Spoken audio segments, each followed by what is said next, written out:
So, you know, when I was a kid, I always, back in the tub, always wanted to be a veterinarian. My Uncle Tony was a veterinarian in New York City. And we went to visit him once, and I was so excited to see all the animals. I was 12 years old. You know, that was my dream. And I have to say, I never told anybody this, but I was a little disappointed. All right, come on now. When I got to Uncle Tony's veterinarian's office to find that his practice was subtitled Cat and Dog Hospital, because that's exactly what it was in New York City. What did I expect? There were cats and dogs, and most of them were in there for things like, well, most of them were in there for spaying or neutering, which every cage we stopped at, I'd ask the nice veterinary assistant, oh, what's wrong with this cat? And I'd be waiting to hear something really exciting and interesting and, you know, very James Herriot-like, because, you know, I read all those books, All Creatures Great and Small, with James Herriot, the veterinarian. And yeah, no, every single time the lady would say the same thing. Well, he's having trouble going to the bathroom, or she's having trouble going to the bathroom. And there were a lot of cats and dogs. The majority of those cats and dogs were having trouble going to the bathroom. And I thought, was this some disease that runs rampant in New York City? I didn't ask a lot of questions, so because she seemed very uncomfortable and didn't want to answer them. So my take as an adult is it was spaying and neutering, and they didn't want to have to explain that kind of stuff to a 12-year-old girl, especially their uncle's great niece. I mean, the owner's great niece. So anyway,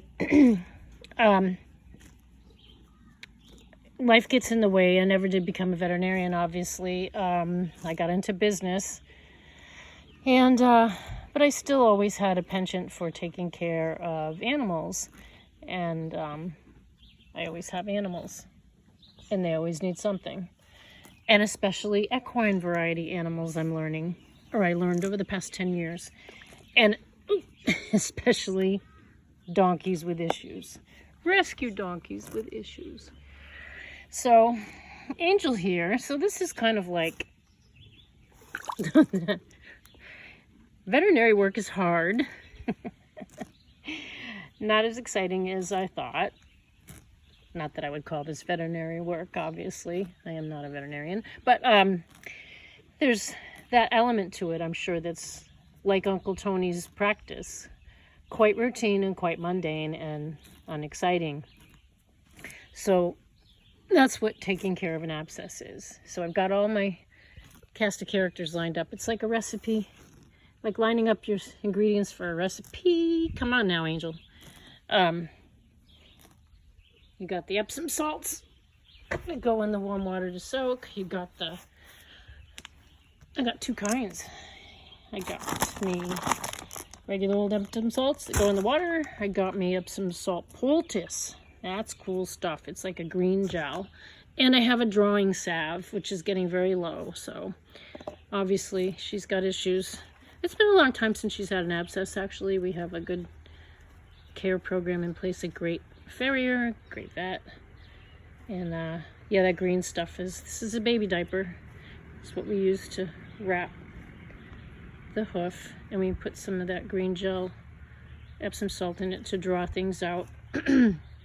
And of course, duct tape, lots of duct tape to fasten the wrap and make sure that she doesn't